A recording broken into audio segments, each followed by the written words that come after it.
You put your fish in it, you pull it behind the boat, it spins, it scales your fish. It rubs on that expanded metal. They still make these things. If you go too far, it skins your fish. Fish following me all day. This one, you can make like 50 different lures out of it. This one had a motor in it. Mom lets play in the pool with rusty hooks and everything, no big deal. You take the front prop off of this, you can go across the top of the water like a whopper plopper for $3, you know. Mermaids. We had ones that screwed through the water, whirling dervish, twirling twerp, winking wobbler. If they weren't thinking of lures, they were thinking of stupid names for them. Had a little door by the first set of hooks. Put bleeder tablets in there. It looked like it was wounded. Carl calls these weedless hooks. These are fishless hooks. You have to take those off. It's like those green plastic things. These were truly weedless. They were spring loaded. You'd push the hooks into the body. You could go through weeds and stuff. When the fish bit the green or silver trigger, it shot the hooks down his throat. So you had to clean that fish to get your lure back. Not PETA approved. The Neon Mickey, that had mercury in it too. It was mercury in a vacuum tube. Mercury vapor in neon light is red neon light. When you shake that thing, it turns red. So pretty cool. They're not legal anymore either. Everything's bigger in Texas. They actually can catch like a 1.5 pound bass will bite, something like that. They're just crazy.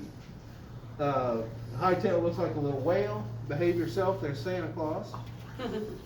Chum chum bait, they would take these little rabbit food pellets and put it inside there, dissolve and attract minnows and hopefully attract fish. Carrot top, these would bob up and down. This one here, the minnow neck, you dump the water out, open the bottom handle, and the minnows where they're ready to hook. Bread press. One lady goes, can't you just do that? Well, yeah, but it wouldn't be cool. You got to have a gadget to do that. Rod went down and honked a bicycle horn. It'd wake you up. They had bells and stuff. The D-lyre, I caught a 5-pound bass, you liar. Get out the D-lyre. Those were so inaccurate. They also had other weight scales for testing your line. I said that the line used to rot. A lot of the first lures, this one's called the fincheroo. You stick your finger in the hole and lift it. Supposedly the hooks wouldn't bite your fingers. Supposedly. And then these are the original Bagley Big O's. These are the ones that Fred Young signed. He didn't sign them, his secretary did. But that was like the first big shad. We have all kinds of books now dating back to the 1400s. Dave Ellison was president of the Bassmasters. We just got his library, so pretty neat. First Field and Stream, 1904. First Sports Afield, 1888. Book on black bass, very interesting. Dr. Henschel was in charge of all the hatcheries in the United States in the 1800s. He changed the bass from the carp family to the sun. Salesman samples, they take these around to the stores and they'd order off of those to replenish their stock. This is a creek chub lure, all the steps into making it, lots of work, and then that's a paint mask. They would put that over there and hit it with a big spray gun. Put it up, you can put it in your pocket. As seen on TV, you can still buy it. This might have been the first one 90 years. Fiberglass or metal rods? Yeah, all fishermen are liars.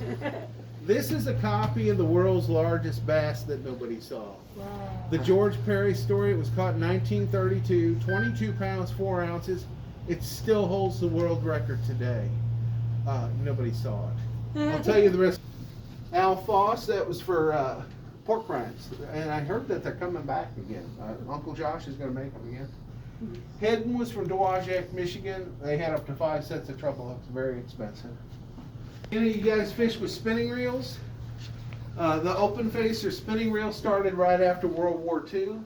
The first ones had what they called a half bail. It was like a finger that would come down and grab that line and put it onto there.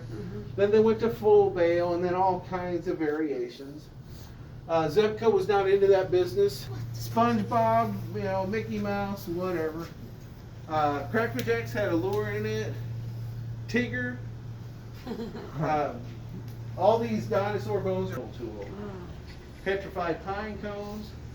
That's a hadrosaurus footprint down on the floor there. That's where they stomped a hole in there. Oh, thank you. And then it filled in with minerals.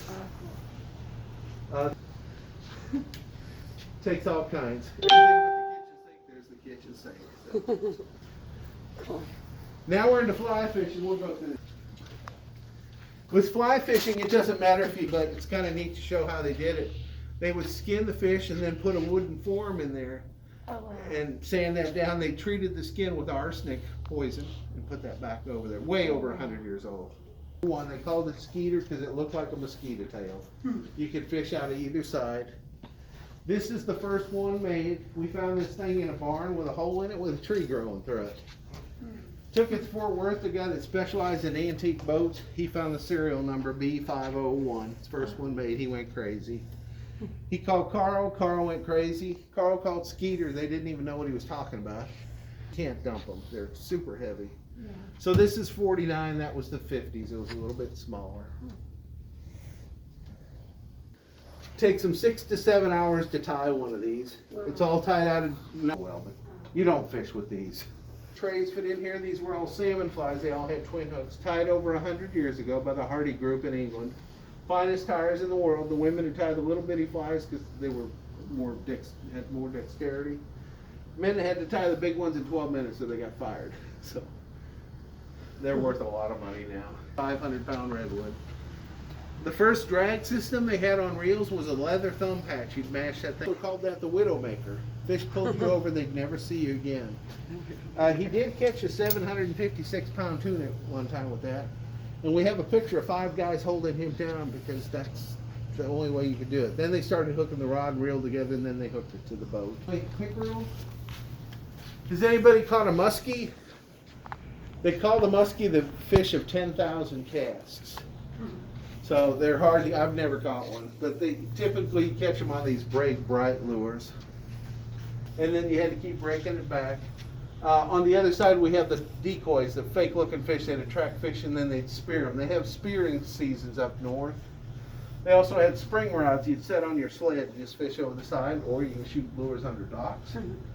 These are called tip-ups. When you caught a fish, the flag would go up. On the front of the boat, you pedal it back and forth. You steer it with this. This one you put on the back of the boat, you pedal it, you steer it with your butt. Whatever way you lean. Pretty cool for 100 years ago. The Grimes electric oar, that was a 6-volt starter motor, took a 500-pound wet cell railroad battery to operate it. How they got that in the boat, I'll never know. Then down in Louisiana, they use these gator tails, Go Devil stump trappers. These are sold, they didn't even have a cord. You had to whip the flywheel to get them started. Elto was Evinrude. I don't know if you heard of Evinrude motors. They made box motors for the war so you could haul them in the boats and the trucks. Hand-powered ones, these are kind of cool. And then trolling motors.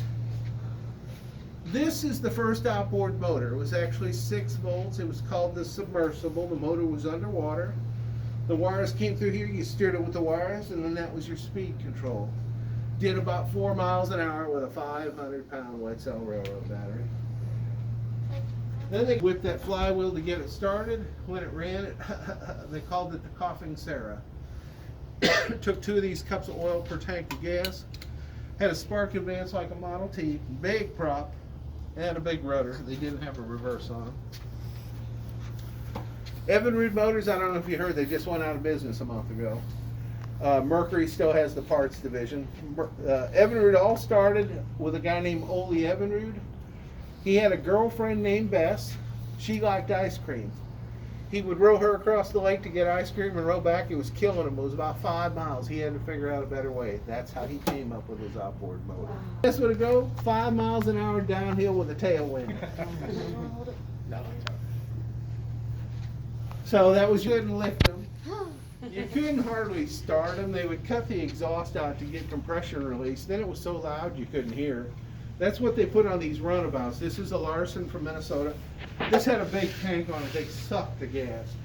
Picture that big old motor on here, plus a 5-gallon can of gas hanging in there, and 4 or 5 people. This thing was a low rider. To repair it, you see where the guy tried to repair it with some hinges. Evinrude also made a kit motor, 1/2 horsepower motor, tackle box, rods, and whatever else you could cram into there.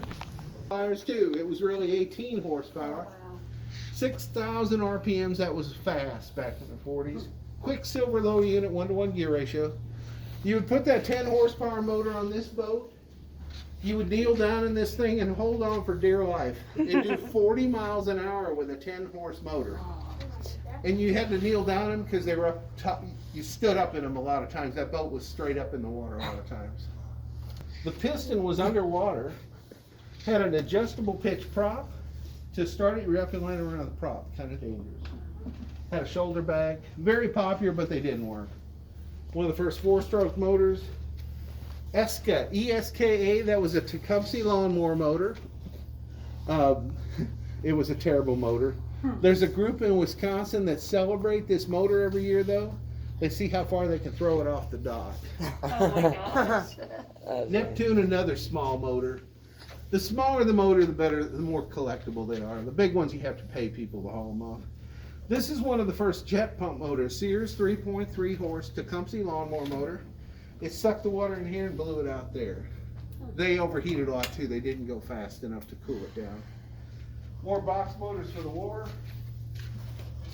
Bendix made a lot of airplane parts, but they also made an air-cooled motor. That cylinder's way down in there.